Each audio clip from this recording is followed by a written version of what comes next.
to this special webinar that was being hosted by Lipedema UK. I am Shari Fetzer, Chair of Lipedema UK, and this is my co-trustee and co-host this evening, Kate Forster. So I'd like to tell you just a little bit about why I'm here this evening and what we're going to cover. So I've been involved with Lipedema UK for the last 10 years and chair for about 8 of those time. And throughout it all, my passion has been to change life for the next generation. And I hope that this particular webinar will reassure parents, and we've had lots and lots of parents and families contact us over the years, that their daughter's future can be different from previous generations. We don't yet have all the answers we need, but we want to reassure everybody that a diagnosis can be a step to a different life and make such a difference for a young person. And these days, we do have a lot of the information and knowledge we need to get a diagnosis for most young women once we get the information out there. There's still a huge job to do. We're nowhere near the end of it, but I'm so thrilled that we have these 2 wonderful young women this evening, and Kate, my co-host, who's also an inspiration to me and many people to share their experiences. So Kate, I've had the privilege of sharing some of Kate Forster's journey with lipedema while working with her as a fellow trustee of Lipedema UK. And Kate's not had an easy time as a child of a mother with advanced lipedema, but she has fought hard for a better future for herself and everyone else with lipedema in a very inspirational way. So thank you, Kate, for working with us, and hopefully we'll have time for your story and another webinar fairly soon. So Kate will be co-hosting presenting with me during the Q&A session, and at the end of which we're going to hold at the end of the 3 presentations. So it's only 2 minutes past. Do you think we have lots of people listening? Are we ready, Kate? Do you think to go live with Giorgina's presentation? Yeah, I think we are good, and it would be lovely to hear from Giorgina because she's got a really great story to kick us off tonight. Exactly. And I've known Giorgina and her exceptional family. Hi, Giorgina. Since 2016, I'm pretty certain. That's when you first came into my life, wasn't it? Yes. And yeah, with you and your mum. And I can honestly say that getting to know Giorgina, her mother, and her sister, and experiencing the journey of a mother and 2 daughters simultaneously being diagnosed by our wonderful St George's Hospital here in the UK, and the ever inspirational Dr. Christiana Gordon, who I believe was the one who diagnosed you, wasn't it? Yeah. Right. Has often been the motivation fueling my passion to continue raising awareness of lipedema, and to continue seeking the best information for all our members and all the research projects and expertise we so desperately need. So Giorgina was a schoolgirl when I first met you, Giorgina, weren't you? I was. And it's a joy to see her mature into a confident and focused young lady. So thank you, Giorgina, for doing this presentation. Now, you've decided to record yours for simplicity's sake, haven't you? Yes, absolutely. I'm hoping the quality of the pictures will be much clearer for people at home. And also, I don't know if you've caught my dog in the background, but she will not be heard. So that's much better. So the team at Rafiki, if you don't mind sharing it, I really hope you all enjoy it. Yeah, thank you for this opportunity to hear my story. So, over to you, Giorgina, and your story. So if you don't mind sharing it, that's perfect. Welcome.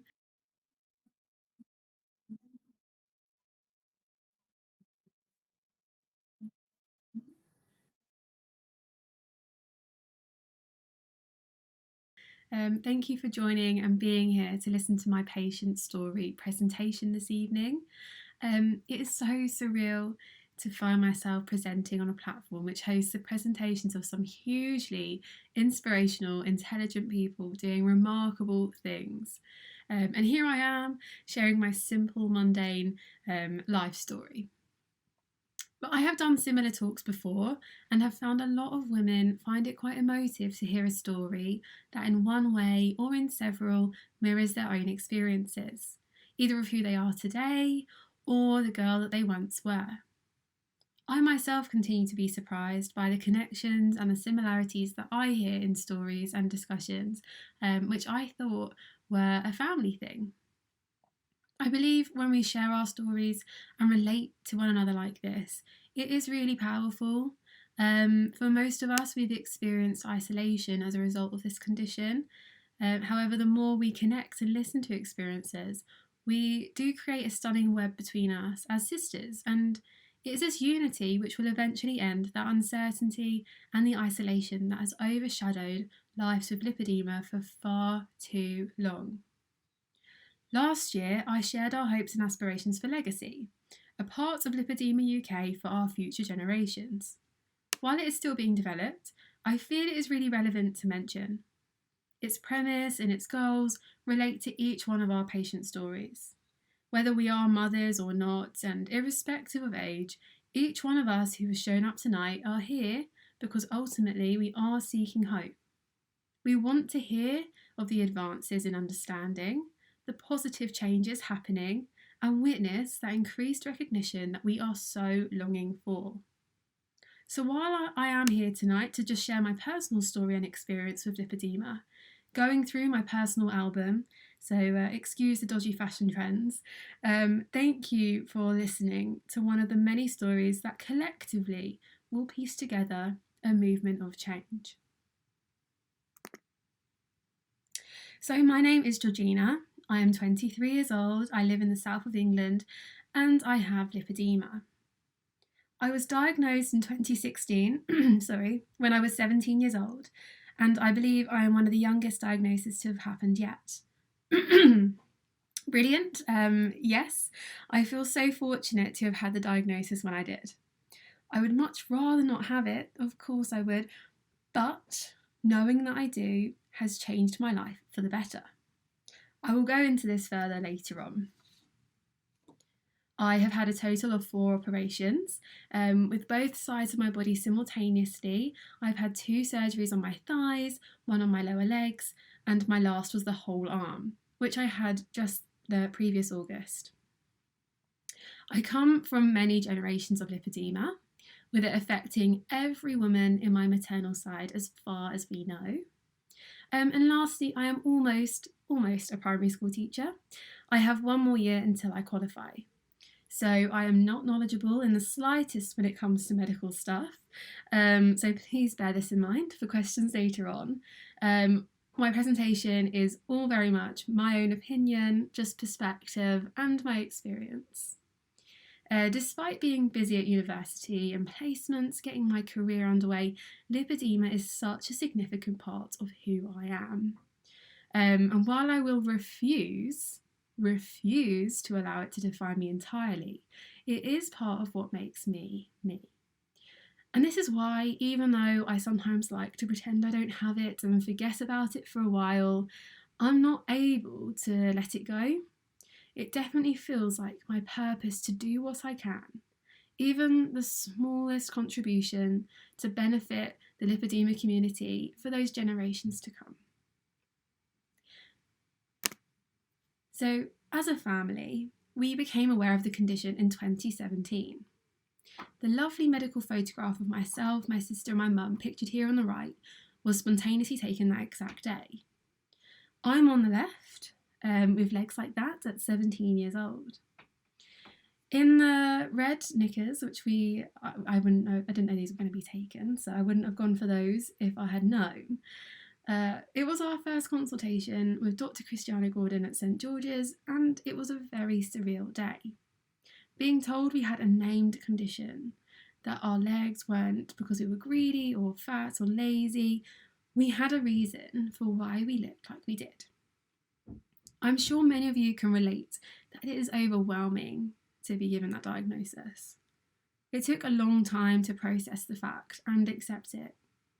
Your whole belief system of who you are is challenged that day. Of course, I was very young, but my lipedema was rather present and it had already taken so much away from the quality of my life. In perspective, however, I had come from generations of this condition, the majority of whom had died not knowing the reason the body looked the way that it did. And it's so hard to think of how many years and how many lives have been wasted and continue to be wasted in self-blame for something that is far from anybody's fault. Lipedema had dominated the lives of the women before me. It defined relationships, it often denied fun and freedom, and destroyed most self-worth and esteem. I grew up close to my mum and my nan, who were each very vocal and clear they had an issue with their arms and legs, and of course, before we knew anything about this condition, it's just what the women in our family looked like. With my nan's maiden name being Bert, it just became the renowned Bert Bottom. As TV fashion segments always were showing tips and tricks to cover up tummies, no one else seemed to want to cover up their legs, and stylish, flattering clothes for a lipedema body weren't easily accessible. I say weren't, but it isn't really that much easier today. It was a frustrating trait that we just each inherited, and we had to get really creative to find ways around. I remember being a tween and buying surf shorts, for example, and thinking, oh, these are perfect, the perfect cover-up by the beach at the pool that didn't look obvious, but it covered up my big cellulite-ridden thighs. My nan had 7 sisters, and each were affected by lipedema in different ways, some displaying with very large legs and some also with their arms affected as well. It displayed differently, but it was undeniably there in each and every one of them. My great-grandmother spent her entire life struggling with the condition, and now with an appreciation of the hormonal link, it's crushing to imagine the pressure that her body was under as it dealt with the hormonal changes of 11 full-term pregnancies, in addition to being expected to stand on your feet all day in a hot kitchen. And now this is unbearable enough to even imagine, but on top of this, the treatment she was given was hot compressed towels. My nan recalls how she was strictly told not to touch mum's legs, and this strict instruction got passed down the generations. Having witnessed how devastating lipedema has been on the quality of life of my mum and my nan and women before them, while I wish it wasn't such a stubborn chronic condition, I do feel fortunate to be the new generation of women who knows about it early on. While there is pain, it is a blessing not to be clueless to what's causing that pain and to know that there are people out there working hard to find ways to help manage and prevent that specific pain. And while I'll so often cry about how my legs look, no longer do I blame myself for the way that they are. With knowledge of it, no longer does it have to control my life or choose our careers or prevent us living. We have a valid health condition to which we deserve the right care for and compassion for ourselves. These are the women, our grandmothers, mums, great aunts, great grandmothers, that we have to be brave and to get our voices and our stories out there in honour of. Because I know how valuable an early diagnosis is, and that knowledge and understanding of what our bodies needs in allowing for a better quality of life. Either we just stay victim to it and pretend we don't have it, or we just be brave, we embrace it, and we do something to improve what a life of lipedema can be like for the next generation. So through my teacher training, I have learnt a lot about how our childhood shapes the rest of our lives. These years are when beliefs are formed about who we are, how much we are worth, and what we can become later on in life. In my early childhood, I was slim and energetic. I mostly wore miniskirts and loved prancing around in them. I sometimes think this was me subconsciously enjoying the legs while they lasted. When I had surgery, I felt like my most authentic self, the girl who felt free doing twirls in a miniskirt and enjoying her summers in comfy shorts, carefree. I will come back to me post-surgery later though, because it isn't this straightforward.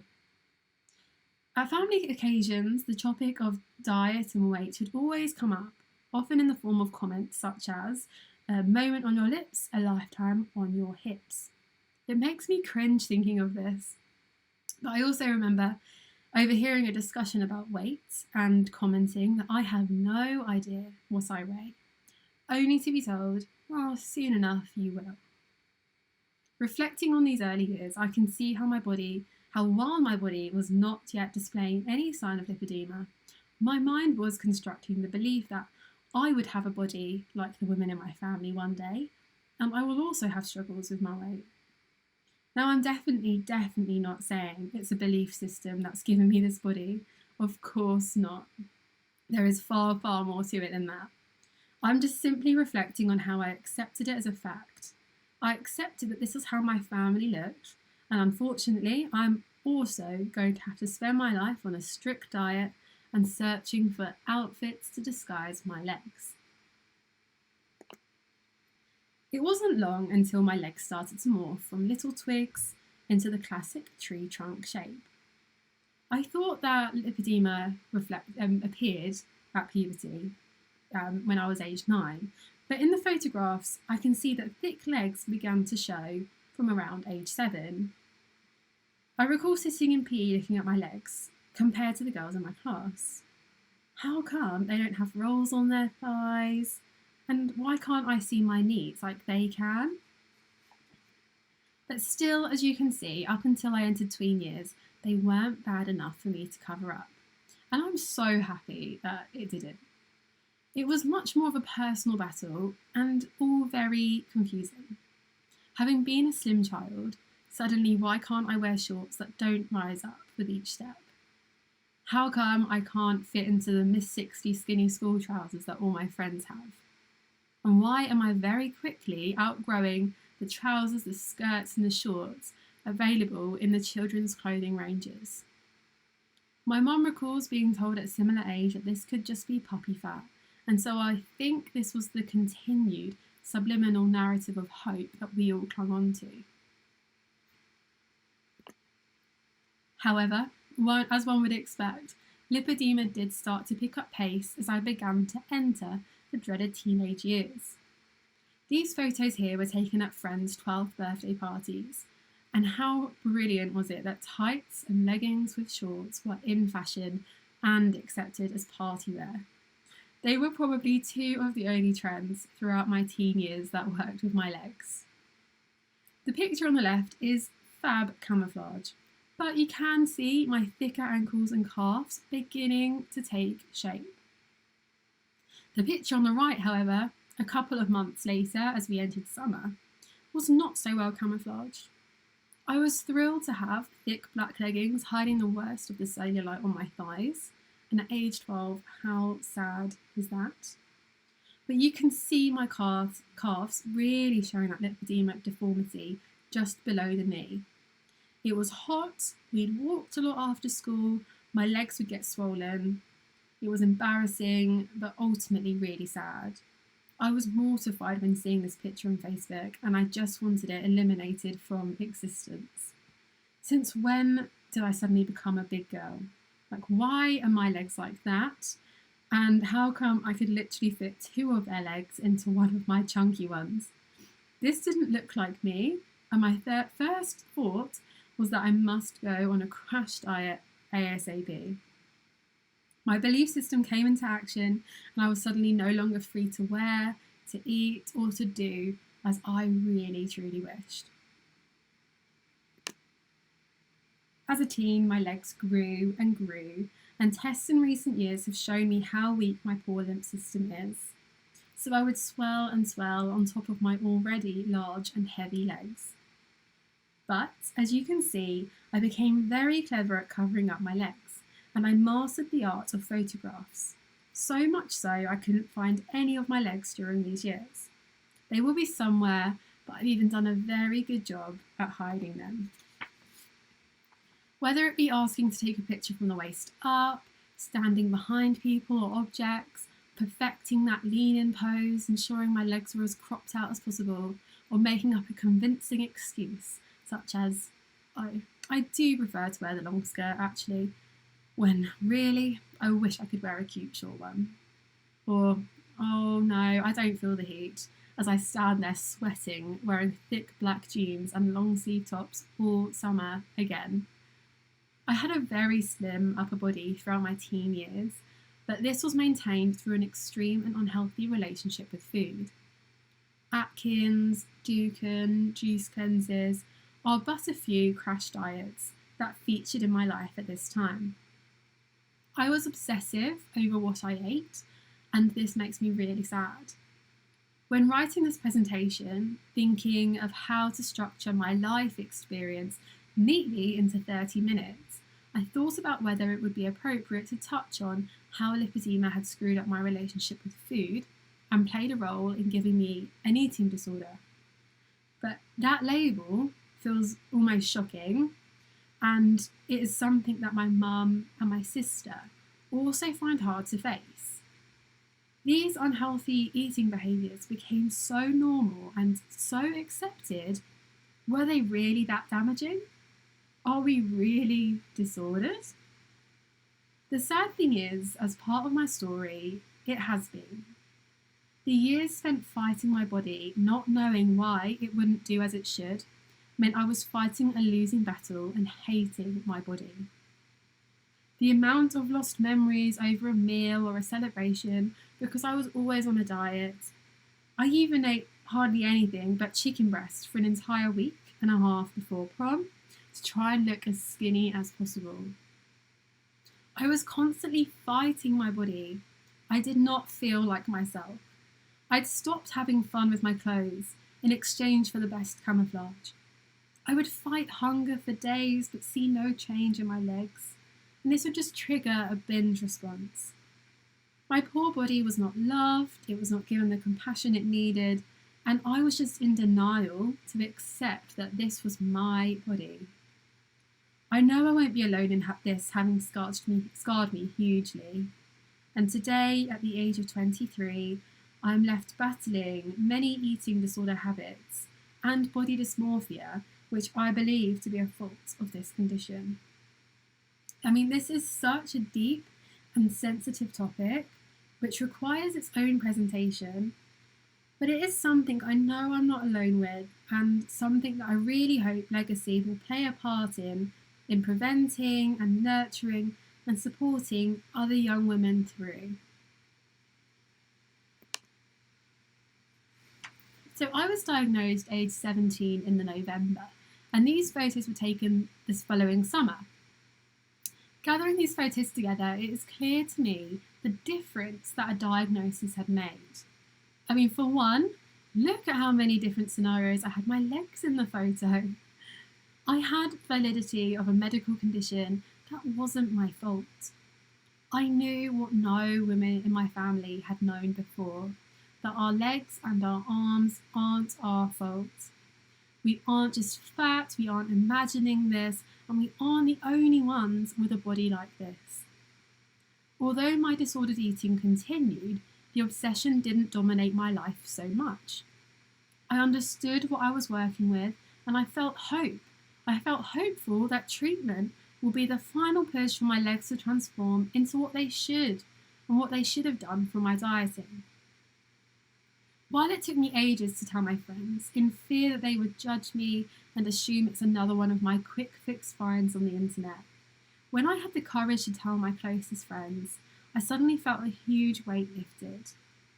While I can see a shift in my acceptance and ownership of my body, of course, this year pictured was not all smiles and proud poses. It was a shock. I felt a huge relief that I had a condition to explain why my legs were like they are, but with the majority of women then being diagnosed later in life, I was left feeling very isolated and a bit bleak about what the future would look like for me. I was given a thick pair of compression tights that I had to wear every day. I felt so embarrassed telling my friend about these gross granny tights that I had to wear for the rest of my life. And I still remember struggling getting the words out to tell them. Between these images and images before, I have cried countless hours because of my body. Feeling that it is so sad, I still can't wear short dresses and cute shorts without feeling like the whole world is staring and judging. And how come the only way out of this is surgery? This was a cookie we had made for my mum after her first lipedema liposuction. Little did we know it would not be that simple. So I have been fortunate to have received a total of 4 surgeries, and hopefully this is all I will need. Again, this is 2 upper leg, 1 lower leg and 1 whole arms. All were taken place in Germany at the Hansa Clinic. I was reassured as they are one of the leading clinics with a lot of experience. But surgery is not an easy escape card, as much as I thought and hoped it would be. It is intense, and for a girl who didn't like blood very much, I had to very quickly get over that. Your entire body goes through a lot, and the aftercare certainly isn't to be overlooked. While the surgery briefly gave me legs like this, of course the body adjusts, and so my legs are more like this now. They are going to have a texture that show up in unflattering light. They wobble, I still have those hidden chunky knees, and they are still covered in cellulite from top to bottom. But you know, I've got to a point now where I think, who cares? I have had so much lipedema fat removed that my legs don't hurt so much. Yes, they still swell and they are tender at times, but I have to respect that. I'm now at a point following treatment where I do my best to live a healthy life, and part of that is understanding that I need to respect my lymph system. I need to take care of my legs. I need to eat healthily to make my surgeries worthwhile. It's a very, very long journey of learning about your body, what it likes and what it doesn't, and what it needs. It constantly evolves, but you know, you figure it out. You figure out your body as it changes. Ultimately, I am aware of non-surgical treatments such as MLD and compressions that I can turn to when I feel like I need a bit of extra support. If I see my legs in pictures like this, you know, I feel grateful. They look so much better than they did. I've had the painful tissue taken out, and I feel grateful that they hold me up, they get me places, and they allow me to live my life. So this brings me to who I am today. I've gained weight, I've evolved, but I'm so much more comfortable in myself. My hopes and aims for the future, for myself and for every woman, is to respect our bodies. I want, you know, to manage our legs by doing what helps them, but not to the extreme, to the point where it becomes obsessive. We are so much more than our legs, and life is a whole lot better when you start to look up. And this brings me to my next point. I'm pursuing a career which requires a lot of crouching down, sitting on legs and walking around. Without understanding of the condition, not knowing to wear compressions on days with a lot of standing, or by sitting on my legs even if it hurts just because every other teacher can, I could cause myself a lot of damage. But as I know about it, you know, nobody should be held back living their life how they want. Finding these adaptations to enable us to pursue our choice of careers that allow us to travel comfortably, to have children without fear of what if they have it, and to enjoy food and drink. Of course, with a healthy balance, no one should have to live life entirely dominated by lipedema. Find a healthy balance and stick to what works for you. P.S. It doesn't work for you if you don't enjoy it. You know, ultimately, I want everyone to recognise lipedema, to see that shape and instantly know it's not their fault. If I ever have daughters, I don't want them to feel limited in the world should they inherit it. I want every opportunity available to them, as I'm sure all of you will do too.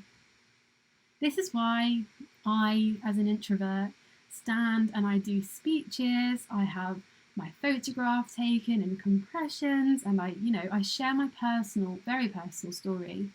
It's because we need to understand how it affects us personally in order to take action in changing this movement of change. And so I thank you hugely for the role that you are taking. Thank you all so much for listening to my story this evening.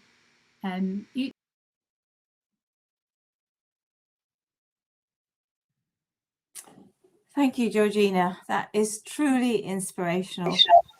You express things so well, and you take us through your journey. I'm speechless, really. I've heard it before, but it gets me every time. And I know so many people understand what's happened, but it is so, so exciting that you are coming out the other end with such positivity and a career. I mean, over my time with Lipedema UK and all these surveys we've done, I've literally heard testimonials on the story of several thousand women. And so many of them start off like you do, trying everything, but just hitting a brick wall and living with uncertainty and a crippling quality of life that prevents them having a rewarding career and often, you know, enjoying their family life. So thank goodness it's not going to happen to you. That's the best thing. There is. Yeah. So, yeah, thank you very much. Well, that was great. And thank you for recording it for us. We're going to move on to Margarida now. Margarida, are you there? Would you like to switch on your camera, please? Can you Hi. see me? Hello. Hi there. Hi there in Portugal. Yeah. Yeah. So as I say, sorry, did somebody say something? I did no. No. Okay. As I say, you know, I've heard lots and lots of people's story, and I've only recently met Margarida, but already I loved you because you came with such a great attitude. And, you know, I felt you and Giorgina have so many similarities, but differences that it's important to listen to both of you. So Margarida is 26 years old. She has a master's degree in pharmaceutical sciences, and I do think that is absolutely brilliant. So congratulations on your great career choice. Thank you. And you are working as a hospital pharmacist from 2009, exactly the same time as you were diagnosed. Yeah. So your passion is getting this lipedema known to society through your blog. I think that's what you're doing. Yes. Yeah. It's a way of making it. Yeah. Yes, that's brilliant. Okay, so I'm going to hand over to you to do your presentation. Okay. See you later. Yeah, thank you. I will ask Rafiki to put on my slides, please. Thank you so much. So, hi everyone. I'll be talking a little about my personal experience living with lipedema. But first of all, I would really like to thank the invitation to speak today, because for me, it's a great honor. And it's actually the first time I'm talking about this, so it's kind of emotional for me, but in a good way. It's awesome. So thank you. I decided to begin with this picture because it's actually one of the few that I have wearing a bikini. And it's very visible that I have lipedema not only in the bottom half of my body, but also in the upper half in my arms. And you can also see there a tattoo of a sunflower that actually represents for me that beauty can be different, because in fact this flower is very different from the others, but it's still beautiful in its own way. And that's a message that I want to portray also. And so I would like to start with a timeline and say that my body acceptance journey started long before I was diagnosed with lipedema. I was in fact a normal child. I was very skinny. But during my pre-adolescence, I started to notice my body was different from the other girls my age. And so it began my struggle and my self-esteem issues that I had to work later on. During my academic years, things got more difficult, and finally came the diagnosis of lipedema. I began to accept this disease in my life, and later had a mindset change about it that remains until today. So during my preteen times, I always knew I was different, even though my legs were still very skinny at that time, and they were until I was around 16 years old. I could always see the difference. For example, I never could wear a high boot, like never, because my legs just didn't make it. That zone, that bottom part of my legs, were always very complicated to deal with. Also, they had a different color from the rest of my body, and I always had very dry skin. And I hadn't been diagnosed yet, but I still struggled to accept my body as it was. And I think in a way, this kind of helped me later on, because in fact, I started my body acceptance process sooner than other people that are diagnosed pretty late in their lives. But still, it wasn't easy and really affected my self-esteem as a young teenager. When I entered college in 2014, things got more difficult, and my legs were already fat at that time. And for some reason, I insisted on wearing skinny jeans that didn't flatter my body at all and actually caused me more pain.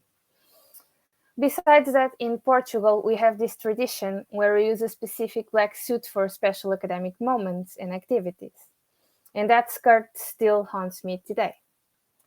Because as you can see, I have all my body covered except for the lower half of my legs. That's the part that I hate the most, because I can deal with my hips, but that part of the legs was always an issue. And so to see myself in such meaningful moments with my body looking its worst made me sad, and it still kind of does today, to be honest, because it kind of damaged those moments.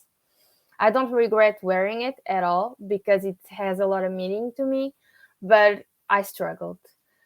In fact, I always had a hard time with clothes, to be honest. I could never find something that fitted well, because truly I have a body dysmorphia, like I'm very skinny on top and with large legs at the bottom. And it has always been a process that I only could get past later in life and be okay with that. So then I tried to lose weight like any other normal person, and I actually succeeded. I lost 15 pounds at that time, but that change wasn't at all visible in my legs or in my arms. So I was 22 years old at that time, and as I said, I already had some symptoms, especially pain, but I could never guess that would be associated with a disease. Like that never crossed my mind at that time. And at the end of my degree, when I started working at a pharmacy as an intern, and that includes several hours standing, my legs had something to say about it, because I experienced all the symptoms. But the funny thing is that at that time, the one that got me to see a doctor was actually the veins, the varicose veins, because I have family members who had them and they had some complications. So I decided it was better to go and see a specialized doctor about my veins. But then imagine my surprise when, after a few examinations, he tells me I have lipedema. I didn't know what it was, and I actually asked like lymphedema, because it was the only thing I knew. But the truth was that all the questions he asked and the symptoms he described matched perfectly with my legs. He asked me about family history, but to tell you the truth, I have no idea if I have some family members with lipedema. I know my grandma and my mom don't have it, and I can only wonder about two cousins who always had very large legs, but because they are also a bit heavier, I think no one ever suspected about an underlying condition. I also done an echo Doppler at the time, and thankfully everything was fine. So then he explained me the treatments I should do and talked about doing 11 sections of manual lymphatic drainage. That would be like the cure for my lipedema. Yeah, that didn't go well. So in the middle of all of this, I couldn't stop but wonder how I was going to afford all of this. To be honest, I was worried about it, because I was just starting my life as an adult, and I was starting my career, and I didn't know how to manage all of this. The whole thing was a terrible shock. I cried a lot that day. And on one hand, there was finally an explanation for all the differences, like I wasn't crazy, something was actually happening. My legs weren't just fat, it was something else. But on the other hand, it didn't have a cure yet, and it wasn't easy to manage. So It was a very controversial feeling at that time. And then it continued because all of these questions started to pop in my head, especially after I realized that because this disease was so recent and the cause of it was still being studied, there were a lot of different things, opinions, alternative therapies, and I felt like I was doing a trial and error method, like what does it work for me, what it doesn't. And for example, the doctor prescribed me a medicine, Vessel, that it didn't work for me because I started getting a lot of bruises more than often, because it's normal for me to get bruises, but they were very large and it didn't make sense. So I stopped the medicine. And also the clinic I started going was so very expensive, and I had to try and find other solutions that were still effective but more economic for me. Some of these questions still are very meaningful for me today. For example, I have no idea how my body will react to a pregnancy, much less 2 or 3, whatever should I have. And that's the most concerning thing for me.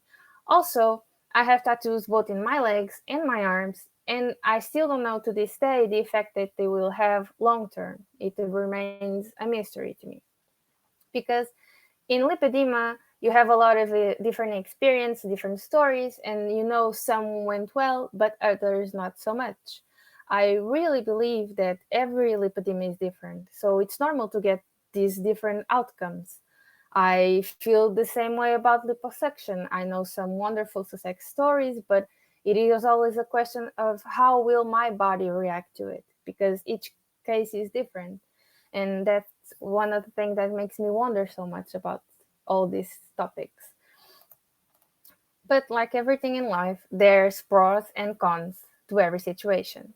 I made a few accomplishments because I finally ended my battle with clothes and now feel comfortable and confident with what I choose to wear, and not only to cover. I choose to wear the things that I want to wear, not to cover my legs just because I want to wear them, simply. Another thing I'm proud of is that I could accept compression socks quite easily. I know most people think they're ugly and struggle with them, but for me, and working as a pharmacist, they are life-saving. Of course, it's not easy. I have irritated skin sometimes for wearing them. I spend a lot of time in the morning trying to put them on sometimes, but I take it one day at a time. And so, finally, this whole process has taught me to love myself and also my lipedema, because it is a part of me. So if I don't accept it, I'm not truly accepting myself, not truly. And so, of course, I still struggle sometimes. It has been a long and hard journey of acceptance and trying to figure out how to best manage my symptoms. However, in the middle of all of this, there's cons. I have not found yet any help in the healthcare system because it's still seen only as an aesthetic problem and not a chronic disease. And there's also no definite cure for lipedema yet. But I'm hopeful that the investigators will continue to uncover more and more information until they finally can find a solution to us all. And then when I felt better by myself, I felt the need to write about it, about my story and my everyday challenge being a young woman living with lipedema. Because in fact, I know people from Portugal with lipedema, but no one my age, and it's always very different. This blog in that sense has helped me a lot because it's a way to put my feelings and thoughts about lipedema and actually my self-image out there and my opinions. Sharing my experiences like this has been liberating, and I can honestly say that the feedback has been wonderful too. Finally, I would like to say that I still have a lot of questions, as you can see, and fears that don't have an answer yet. But I'm hopeful for the future. I try to manage my disease by focusing on it one day at a time. And finally, truly, my main goal is to find solutions to overcome the day-to-day challenge and make lipedema known to everyone. And I want to thank really everyone that has been listening to my story until now. I'm sorry for my English. It's not very good, but hopefully I could portray the right message. And thank you so much for listening to me. There. Oh. Hi. Hi, Margarida. That was truly inspirational as well. And I love the way you're so analytical, and you are in such a good career to really analyze the information you have and to assess it and choose your future treatments and everything. What do you feel, Kate? I think that, like so many of us, we hear elements in your story and in Giorgina's, and I think it is so resonant. I agree with Shari. You raised some really great questions. Pregnancy is a very classic question for women with lipedema: where to go for the best contraception, how to handle the impact of pregnancy on your body. So you've got some absolutely great observations, and I think a story that's inspiring because women like yourself and Giorgina are what we want to drive for. You know, the younger someone is when they get a diagnosis, the earlier in their experience of lipedema, the best help they get. And as you say, we can help give the researchers access to a research population so that they can then from there give us all better advice and better treatment. So it's been amazing to see your story. I can't wait to go follow you on socials and read more in your blog. I think it's really inspiring, and I think it's wonderful that we can work in this way to share our stories and show how experiences are similar in different countries at different times. So thank you, Margarida. Thank you for the invitation. Yeah, and I would just mention to people who've logged into this series of webinars for the first time, what is so important about it is international cooperation. We will only solve this by sharing our experiences, seeking out the best advisors, the best specialists. And we are very lucky because when you look around the world, there is a lot of talent and a lot of people working very hard to help patients with lipedema.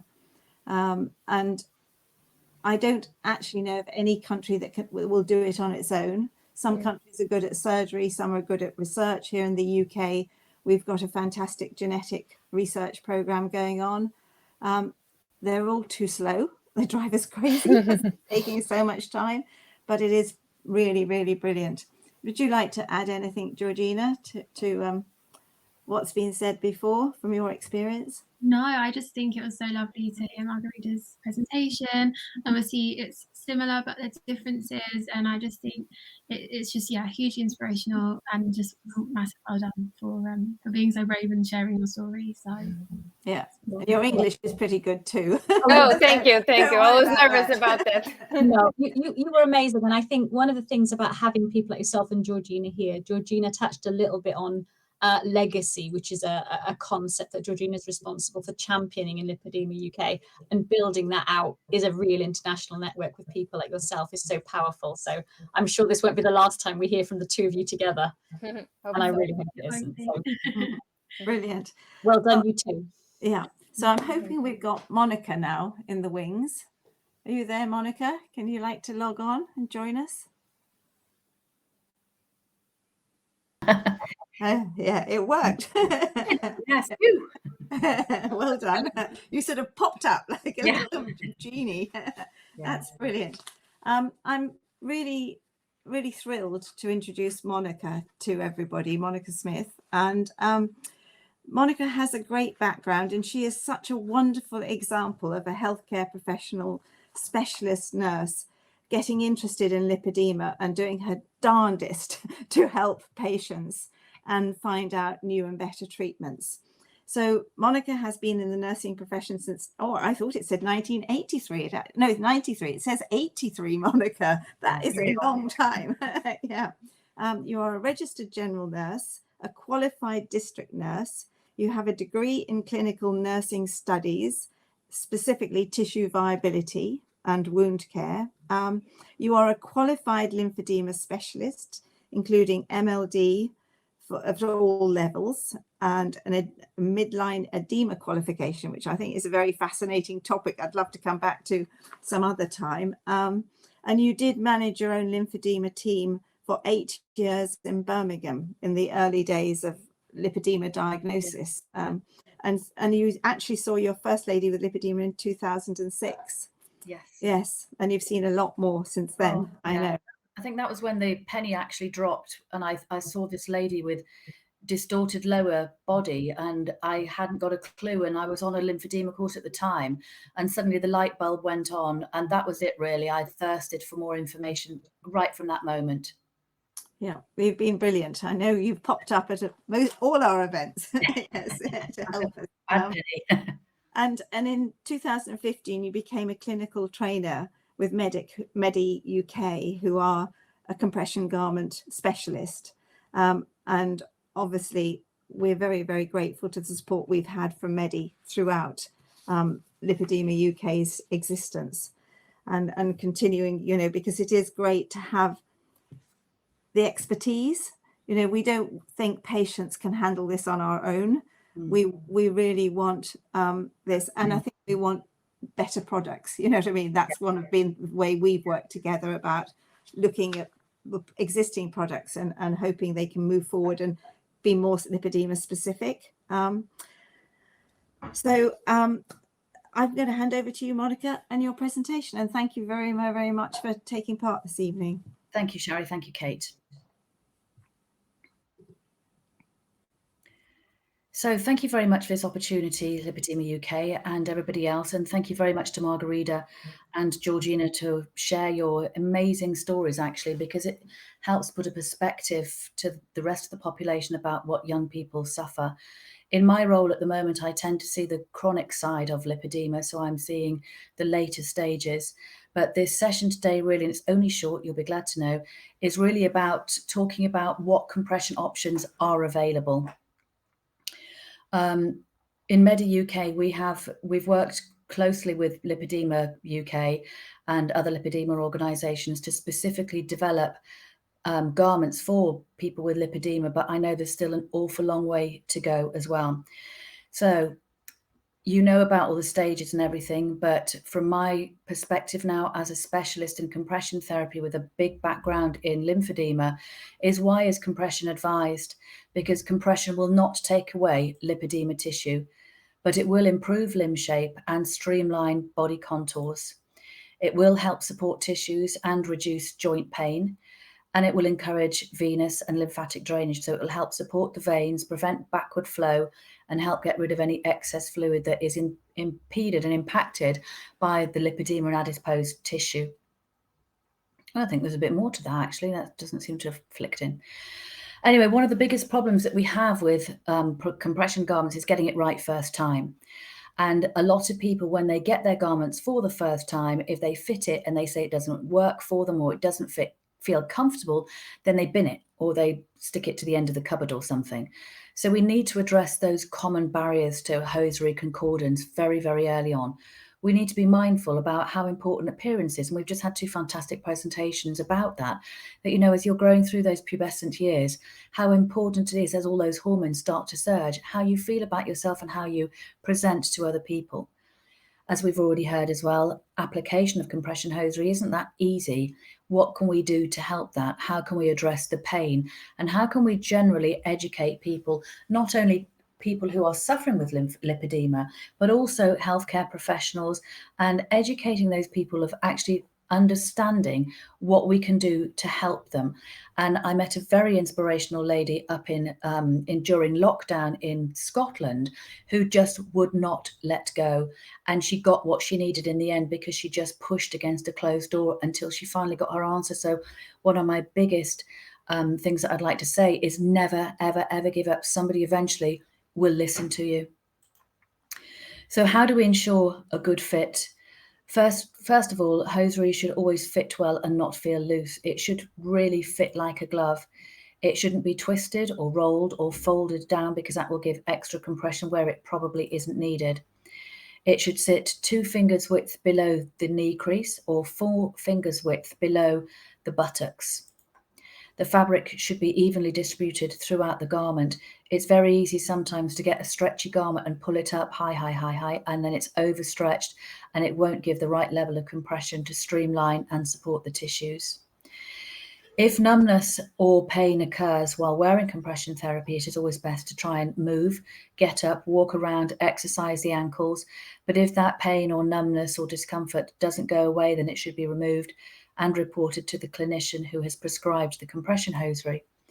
It shouldn't pinch the skin or cause any discomfort at all. How do we get the right fabric for you really depends on the shape of the leg and the feel of the tissue textures, and there are two different sorts. The first one is called circular or round knit, and the second one is flat knit, which we'll come on to in a minute.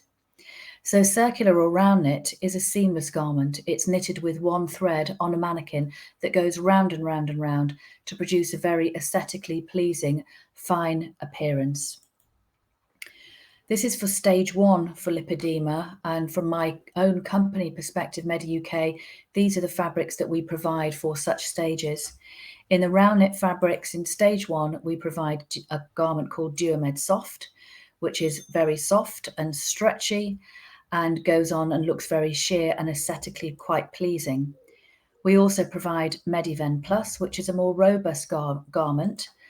You can get it in below knee, thigh high and tights, and Mediven Elegance, which is quite an elegant garment in the same styles as well.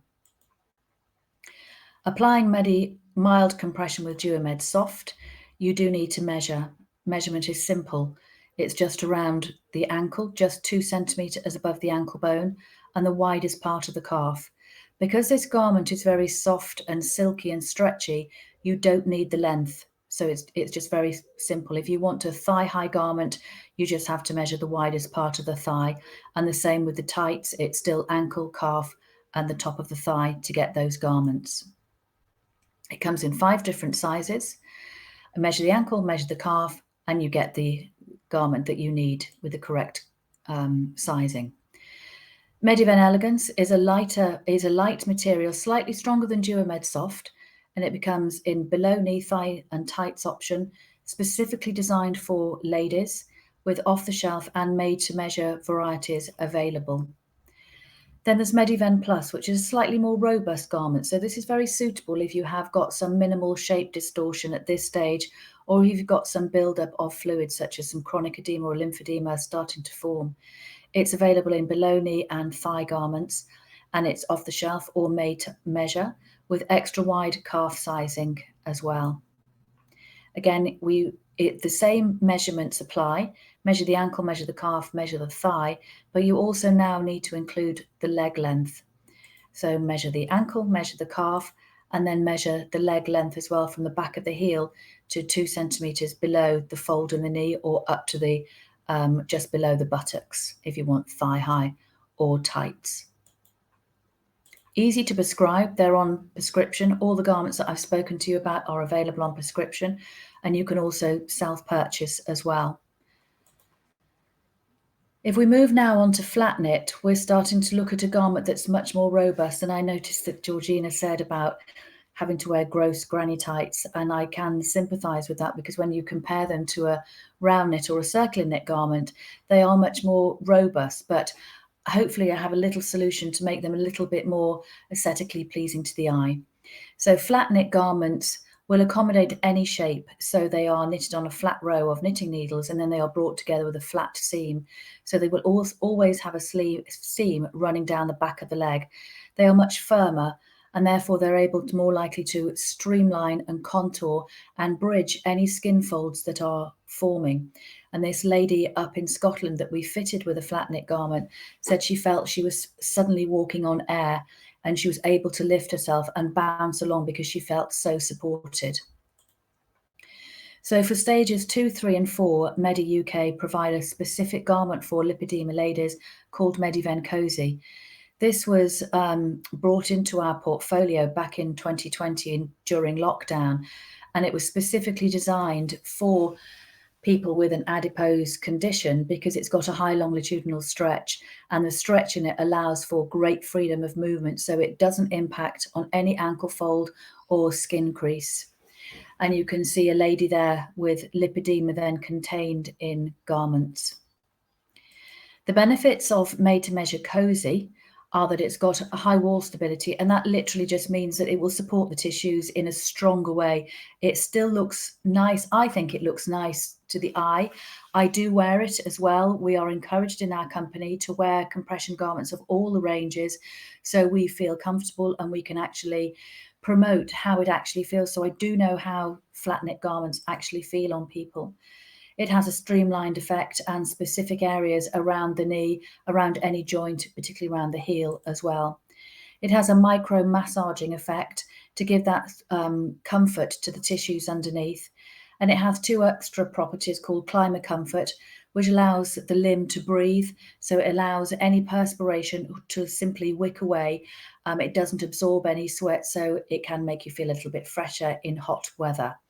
It also got Climate Fresh in the foot of the garments, which allows an antibacterial feel to it. And so it doesn't build up with any bugs or debris and keeps the garment fresh. So basically for a made to measure garment in flat knit, we say the fuller the figure, the firmer the fabric has to be. This unique garment for lipedema can be personalized to your style and to your needs. It's guaranteed for 6 months. If anything goes wrong within that 6 months, we are a company that never quibble. All you need to do is phone the company up and say what's wrong, and we work with you very, very closely to try and get things right for you. There's a wide range of colours and patterns at no extra charge to the person who's either buying it or having to prescribe it. So there's no extra charge to the NHS. And then it has this high longitudinal stretch for high flexibility. It's a soft, flexible fabric, and you can machine wash it and tumble dry it as well. So these two ladies have had liposuction. They now sport Medi Cozy. There are different patterns for the flat knit garments: nature, stripes, dots, or the classic, and then different colours as well. The mango yellow, avocado green, magenta, blue jeans and grey change most years within line within Vogue. And when they brought out mango yellow and avocado green, my daughter works for Speedo. And when I said, I don't really think mango yellow is a very good choice, she said, oh, forget that, mother. You know, she said, our swimwear this year is full of mango yellow. So we do really try to keep up with what is in vogue for people to keep comfortable and in that line of trend. So there are lots of fashionable colours. Because it's made to measure, you can have any style at all. And this lady, because of application problems, she's actually wearing a garment up to her thigh and then a pair of shorts over the top, so she can get them on and off a lot easier. And as you can see, it hasn't taken away the lipedema, but it has streamlined and contoured her line. Now, we spoke earlier about access to healthcare practitioners, and I do appreciate that it isn't possible for everybody to access a healthcare professional. A lot of it around it is education, and it is fantastic to see Giorgina now entering primary school education, that she'll be on the lookout for people, youngsters who are developing lipedema. And also at pharmacist Margarida, you'll be able to see people who have got lipedema, and you may not be frightened enough, you'll be more confident to actually address their needs and their concerns. It is possible to get compression without a healthcare practitioner. There are private MLD therapists around that will support with MLD, with compression. Every company, not just Medi UK, have clinical advisors in every corner of the United Kingdom. In fact, Medi have 90 countries that we are situated in, so it is worldwide. But measuring can be done with a practice nurse. If they are underconfident, they can always ask the company to provide a specialist to come in and support. And I fly all over the place to support people. We can also offer appointments by Teams as well. What we don't do, though, and what no company will do, will be able to see you without the guise of a healthcare professional. And that is because we need to have a firm diagnosis. We need to have a proper assessment, and then we have to have a review. So the person with lipedema going to compression is supported throughout the whole of their life until they're maintained and independent.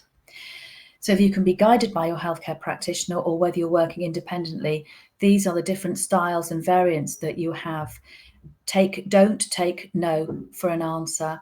If you want it, it is available. I can only speak for Medi UK, but these are the different styles that we want. So if you only want a portion of your leg compressed, it's possible. The only thing that we don't advise ever really is to have a crotchless pantyhose. And that's simply because it puts too much pressure on the vulval region, the genitalia. Lady with lipedema, side view of a patient with a lady with lipedema. And it's very easy to look from the anterior aspect to say, I'll just have leggings, so I'll keep my feet not compressed. But when you look around the ankle, there is already a pad of adipose tissue there, and we need to make sure that that is supported, because we don't want to increase any chronic edema occurring. So we would advise this lady to have an open toe garment and to go up as high as she wants it to. Fitting is very important. It doesn't take 2 seconds. You do have to make a lot of time, or sufficient time. You can't go out at 7:30 and then put your garments on at 7:28. We do have clinical advisors to instruct and support with fitting.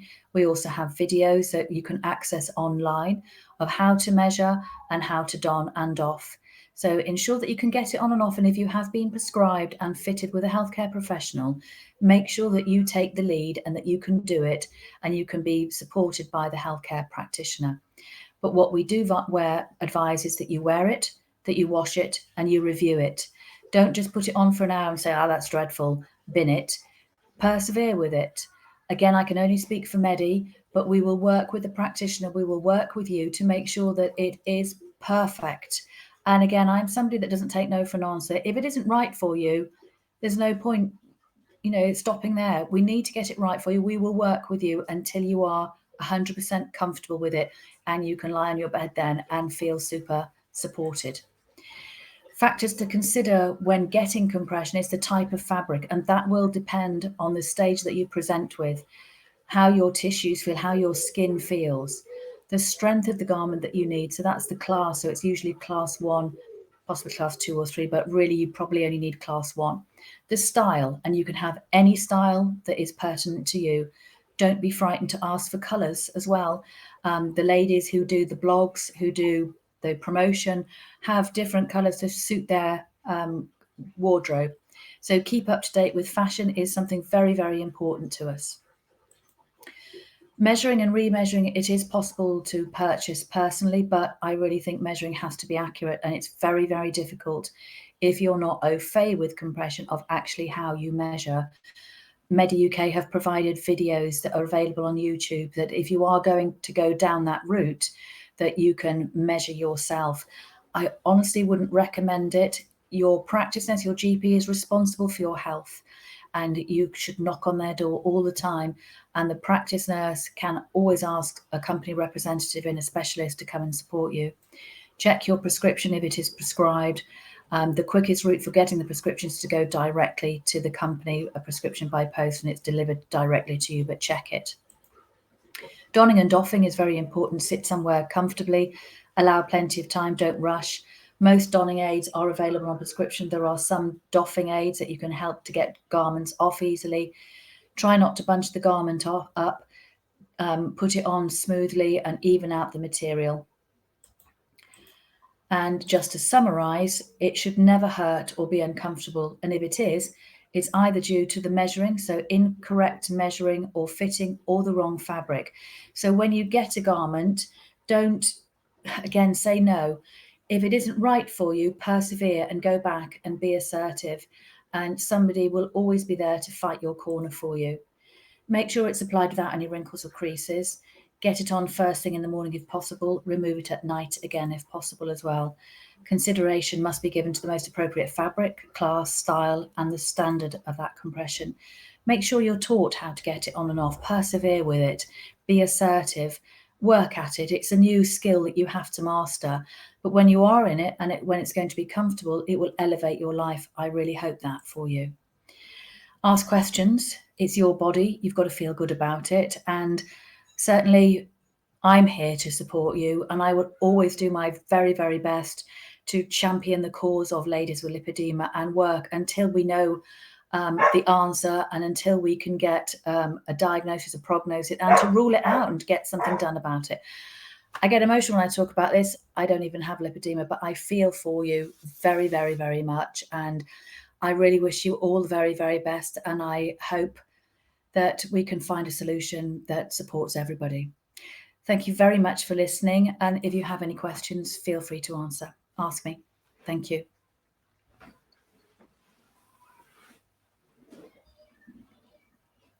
You're on mute, Kate. I can't hear you.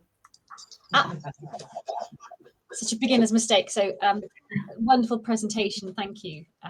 So are we going to bring our other panelists back in at this point, Sherry? So we can. I think that's great to do that. I'd just like to bring up a couple of things you mentioned, Monica. Yeah. And obviously, you're representing one company, Yes. but there are many, many other Yeah. options. Yeah. And I think that is wonderful, because there is a sort of prevailing attitude, particularly in the clinical aspect, that you find one perfect garment and that's what you get on prescription. Mm-hmm. But as your type of company and your specialisms bring out all these products, in my head, it's just the same as socks in somebody's wardrobe. You need different types. Yeah, absolutely. You need different types, and you can't be limited to 2 pairs. I had a slight disagreement with a GP the other day, and I asked him how many socks he'd got in his drawer, and he said, well, umpteen. And I went, so why should you limit 2 pairs? Yes. It's not fair. No, and you'd wear different colours, different styles, different weights for different. And more that I now say as well, it is a medical device. And if you are treating somebody with diabetes, you don't go in and say, oh, we'll just have 12 units of insulin today. We'll just give you some insulin. Well, maybe we'll give you 8. No, we'll give you the required dose every day for as long as you need it. And lipedema is no different. I know it's coming onto the radar, but it is just as important as somebody who's got a diabetes or a heart-related condition or something. Exactly. And it is, you know, we have to keep going back to quality of life. Yes. Your quality of life is very limited with 2 pairs of garments that you have to wear alternatively for months on end. So I do personally say to people, look at the ranges that are out there now and think about them as whether you want extra pairs or, you know, try something new, but get the fit right. And the other thing I wanted to pick up on was the role of the nurse practitioner here in the UK. And I know in other countries, maybe Margarida, with her skills and her pharmaceutical knowledge, can tell us a little bit about how it works in other countries. Because here, we're all having problems with our GP surgeries at the moment. So actually banging the door down and saying, I want to see somebody about compression, and finding the GP is pretty clueless, and maybe his nurse practitioner hasn't done many measurings, particularly of lipedema patients, or doesn't realize the significance. You do need the perseverance of the wonderful Scottish lady who I know very well and who you're talking about, to actually make sure you get that support at an accessible level wherever you are. Yeah, and I think this is something that through the translation really of Lipedema UK, to actually say to those who are affected, your GP is responsible, and okay, the nurse may have never measured anybody before, but every company will have somebody clinical that can support. So let's just make this absolutely clear, because I think it's so important, as clinics are so few and far between, and some of them have a policy of not treating lipedema. So if a patient, particularly a Giorgina or a Margarida, feels compression is something that will really help them, there, you know, Margarida told us how her legs ache at the end of the day. I know teachers whose legs kill them, you know, all sorts of profession, your legs do. So there is a process where you go to your GP stroke nurse practitioner and say, there is a company out there that has a clinical specialist such as yourself who will make a specific visit to my surgery. They have to be in this process of correct measuring. That's right. They have to be invited in, though, so they can't just bowl up. The practice of the GP has to do the inviting. That's really important, okay, because otherwise you get the door slammed in your face. But ultimately, and it's law here, isn't it, that the GP is responsible for everybody's health.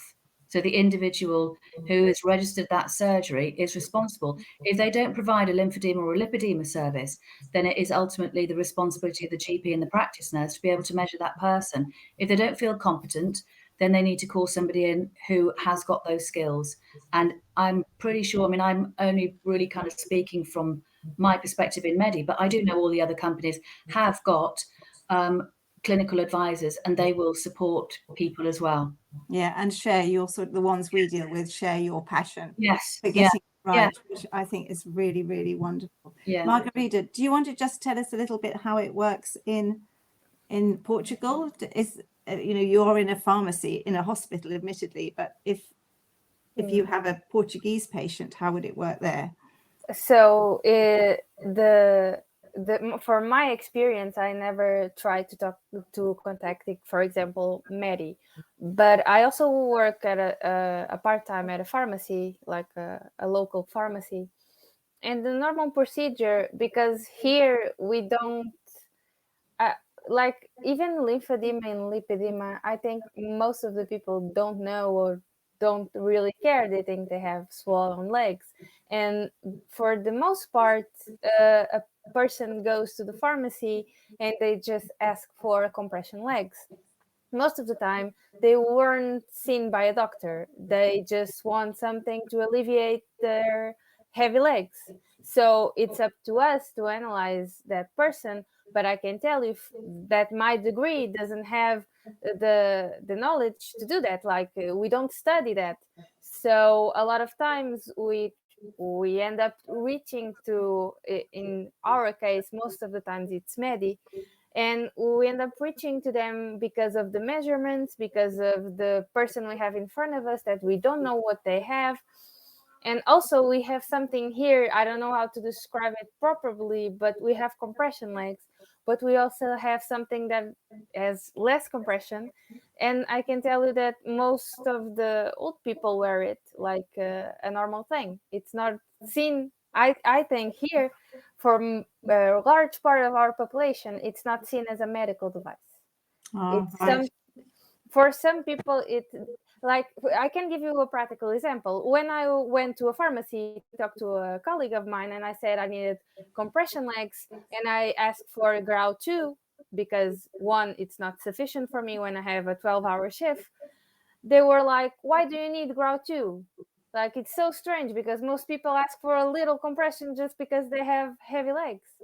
So I don't think we are as advanced as you are in your country, to be honest, because I think it's not something that I don't see being talked about. And when it is talked about, it's always, from what I've seen, from a commercial perspective, not just a health perspective, I think. And I think the most relevant point of what you've just said is I was not taught about it during my degree, and here I am, a qualified pharmacist. Yeah. But yeah, which is marvelous.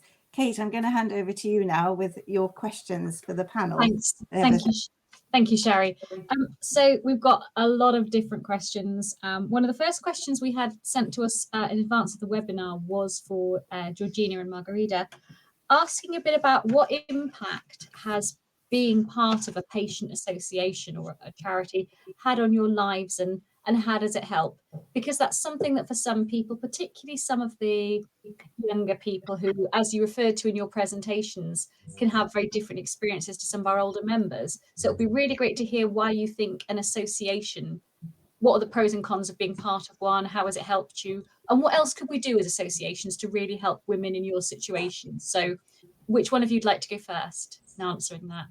I'm happy. Georgina, looks at you. I've got a couple of points.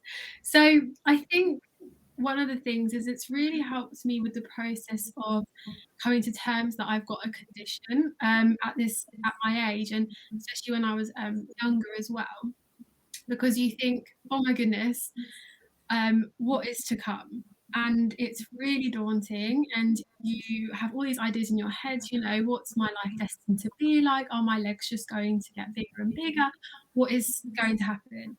And I think it's really helped me to accept it, because I can see the work that's being done to better the outcome and the lives our daily lives with lipedema. I'm aware of like companies such as Medi who work to make our lives better and ease our pains and address our daily problems. And it's just that part of being a community and being a part of a group, regardless of whether there were younger people when I first started working with Lipedema UK, regardless of all that or not, it's that like sense of we are all together in this and we all share this, whatever it is that gives us this condition. It's just brilliant to know that you're not on your own. That support. For me, that's my thought. Thank you. Margarida, what do you think? What would you? Yeah, I feel the same way. It was actually very, very good for me to get in touch with the association.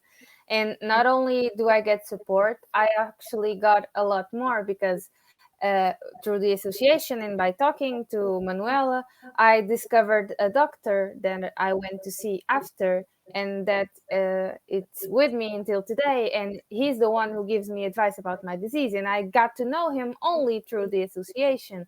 And also the association allows me to have a discount in my drainage sections in a clinic. So all of this has helped me tremendously, like with practical things that help me day to day, because it's like that. It's there every day. And the fact that I found a doctor and I found a clinic that can really help me through the association has meant a lot to me. And it means a lot to me also to be able to have a platform where I can talk about this issue. That's wonderful. Thank you so much. And I think it's really good for people to hear. I have to say, Monica, I am so excited that you have a background in tissue viability and wound care, because one of the things that we know for some of our other members is that that's an environment where people are really close to your legs, examining your legs, and it's a really powerful community to bring about recognition of diagnosis. And sister associations to us in the tissue viability world have been great partners with us. So your background is very exciting. I have some quick fire questions for you, if you can, because as you can imagine, there's a lot.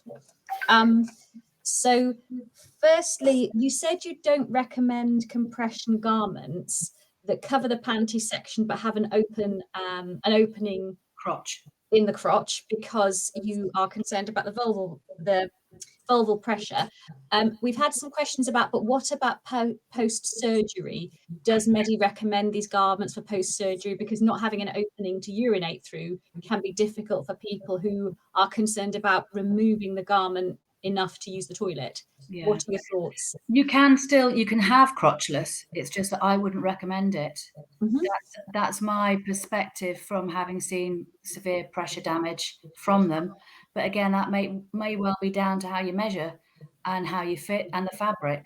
So it is possible. Any style is possible. It's just that I wouldn't recommend them, but you can do it. That aspect of it is not available on the prescription route. Perfect, thank you. But it doesn't cost very much. Doesn't cost very much. Perfect. So maybe it's something for people to think about for perhaps a post-surgery experience, but maybe to try garments with a closed crotch for normal, longer-term wear. Yeah. Perfect. Laundering your compression. Could you talk a little bit about what tips Medi has? Some companies sell like a laundry solution for compression. Does Medi have any particular recommendations around how to wash the garment, machine, by hand, with what soap? Yeah. All the garments come within washing instructions on them anyway, in the packet, but you can wash all our garments at 40 degrees centigrade, and you can tumble dry them. You can also hand wash them if you want. The only thing that we also recommend that you turn the garments inside out to get rid of any skin scales and like that, which is quite normal. We often do that, don't we? The only thing that we don't recommend is to put softener in it, fabric softener, because it blocks the climber comfort. So the climber comfort allows the garment to breathe, basically. Okay. Biological versus non-biological laundry products, does that make a difference? No. Or any other laundry advice? No. Okay. No. As far as I know. Yep. never really been asked that question before, but it will be on the instructions. So read the instructions. Perfect. So you said Medi's garments can be tumble dried. Yeah. Would you recommend tumble drying them only occasionally if someone's in a hurry, or do you think that does Medi feel generally that garments can be tumble dried? It doesn't matter. I think you can tumble dry them all the time as long as it's on a cool setting. So 30 degrees. Yeah. Perfect. Okay. So one of the tips that we often share in our community for people who are using a washing machine to wash their hosiery is to put it in the net bags that you can buy at a supermarket or something. Yeah. So the garments are perhaps, particularly if they're washed with other items, they're not tangled in your other laundry. Yeah, definitely I'd recommend that as well. Yeah. Perfect. Excellent. Okay. So our next question is something that you covered in your presentation when you were showing us your garments was about like wearing different styles and the bringing together different garments like thigh highs with shorts and so on. Where somebody has an all-in-one, like a pair of tights, we call them in the UK, pantyhose for our American sisters and other people. Some people with lipedema prefer that the compression goes up over the thighs, and a traditional lymphedema hosiery will often have the compression reducing significantly at that panty section, so you get that line just where the buttocks and the thighs meet. Is that something that you've had a lot of feedback about? Is that something your lipedema specific line addresses by taking compression up over the hips? Whenever I've done compression hosiery for ladies with lipedema, I've always advocated that they should have tights.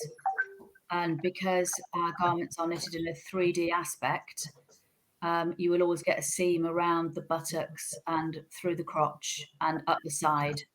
So it's all knitted together in that 3D aspect. Does that answer your question?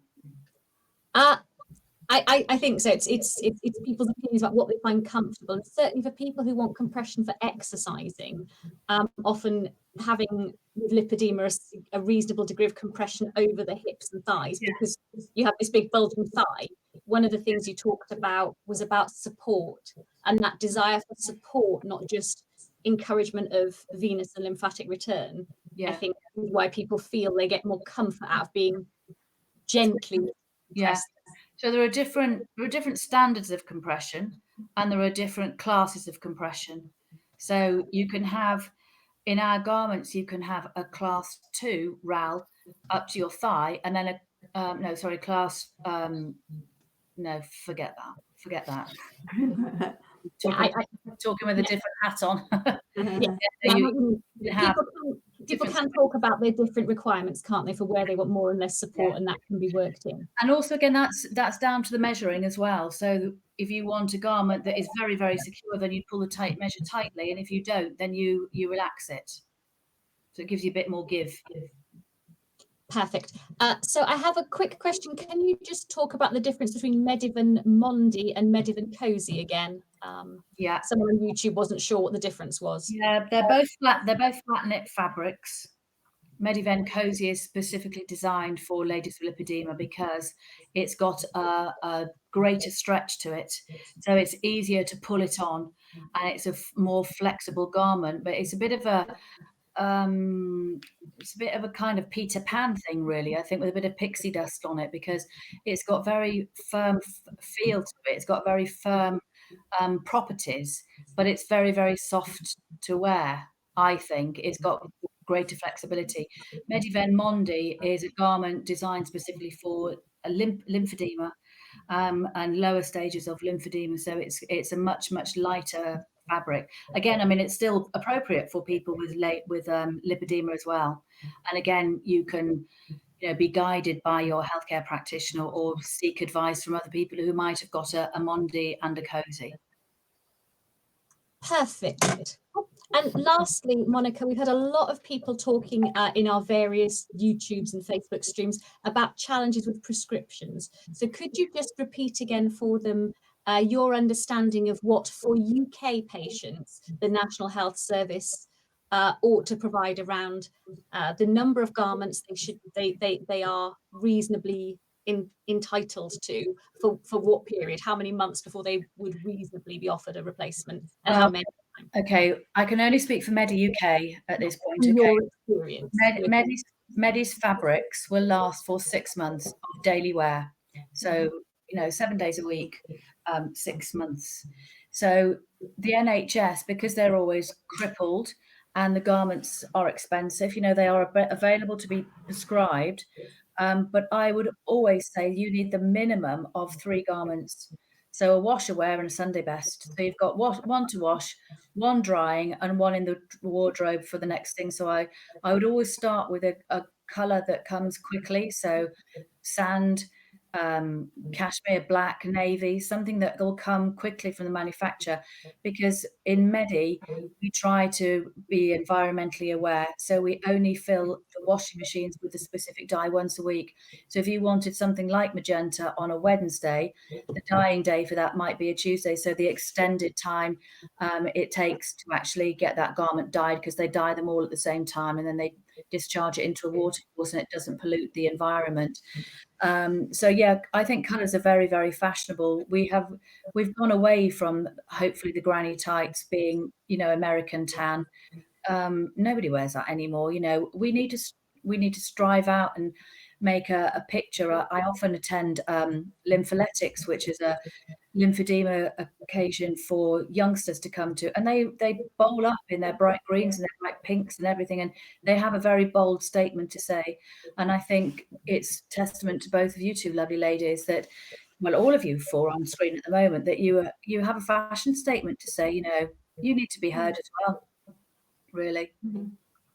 That's super. Thank you. You've been amazing, Monica. And we've got lots of feedback for Giorgina and Margarida from people saying how wonderful it's been to hear your stories, how inspiring you are. Some other people who've got younger women in their family. So I'm sure you both would encourage them to follow you on socials, to follow our organisations of andLINFA in Portugal, LIO in Italy, and Lipedema UK. And if they reach out to all of us, we can encourage them to be part of that real legacy network, can't we, Giorgina? Internationally, not just within our own countries. So if you're watching this live or on catch up, and you have someone in your family who is younger or early stage and wants to tackle that loneliness that Margarida talked very much about, and Giorgina, please reach out to all of us through our socials and join that network, because as we say in Lipedema UK, together we can beat lipedema. We have, if any of you would like to take one moment and give us one final comment or tip, you're very welcome. Giorgina, is there anything you'd like to just say as a last word? On the spot there, I just want to say it's been brilliant to be a part of this evening, to hear stories, to see what Medi are doing. It's just great to be a part of, to see that change happening, and to feel that hope and that collaboration for the future. Like, it's so exciting. That's it. I feel really excited. So Okay, thank you. Anything from you, Margarida, before we close? I just really want to thank for this opportunity, because it really feels like I already felt like I wasn't alone, but now it's a bigger scale. And meeting you, Giorgina, was just amazing, because it's like it's the same thing, it's the same story, and gives us hope for being diagnosed sooner and do things sooner. It's awesome. Thank you. Thank you. Monica, any last words from you before we close? I would say never give up, never accept no, and keep going back and knocking on the door until somebody finally answers it, because they will, because they'll get fed up of you. Perfect. Well, it's the partnership with people like yourself that makes it possible. And when Shari talked earlier about having been in this for 10 years, the work that people like she have done to get us here is really powerful. So as always, massive thanks to Shari, to Valeria and Marcella from LIO, to Manuela from andLINFA, and everyone else who's got us here. I would like to remind you that we have more webinars coming up. So on the 1st of July, we have Dr. Simaro from Spain talking about other conditions associated with lipedema. On the 6th of July, we have Dr. Mia Vollrath from the Hansa Clinic in Germany, where Giorgina went, talking about lipedema surgery in earlier stages. On the 12th of July, we have the intermediate and advanced stages lipedema surgery from Dr. Burgos de la Obra from Spain. And then lastly, on the 20th of July, we will have Dr. Michelini talking about future plans and kind of association work and so on. So I hope you can join us again. Thank you very much to all our speakers. Shari, is there anything else you'd like to say? Yeah, I'm on Andres. I You have are. something to say, Go. which can actually be cut off the final video version, which is we sent out an email today with the link for this, and we said that lipedema was going to be featured on embarrassing bodies. We copied it from the surgeon, Dr. Gupta, and it said it was on channel 4 at 10 o'clock tonight. We've actually been in touch with the producers, and it's on channel E4. So a lot of people have been sending us messages saying, oh, it's another program on channel 4. So for anybody who's confused, Embarrassing Bodies is going to be featuring lipedema this evening and some of our patient photos on E4 at 10 o'clock. But apart from that, I really want to say thank you to all our amazing presenters for your skillful presentations, that you've covered so many aspects. And again, I hope that this will give so much enthusiasm and reassurance to people of your own age, but also your parents and people who really care about you, because I know there's nothing worse than a parent seeing the beginning of lipedema and feeling hopeless and feeling they don't know what to advise for their most precious person. So again, I hope parents will take a lot from this. And of course, we have to say, if you support our organizations and our collaboration, we will make a difference and we will move it forward. And we do need membership, we do need support, we do need a communal voice. And thank you to all the associations that are taking part this evening. So we're Lipedema UK are very, very pleased to collaborate with you all. Thank you. And thank you, Kate, for doing the questions and fantastic presentations. Yes. See you all in a few days, everybody. Stay Yeah. safe and see you soon. Thank you so much. Bye, everybody. Bye. Bye.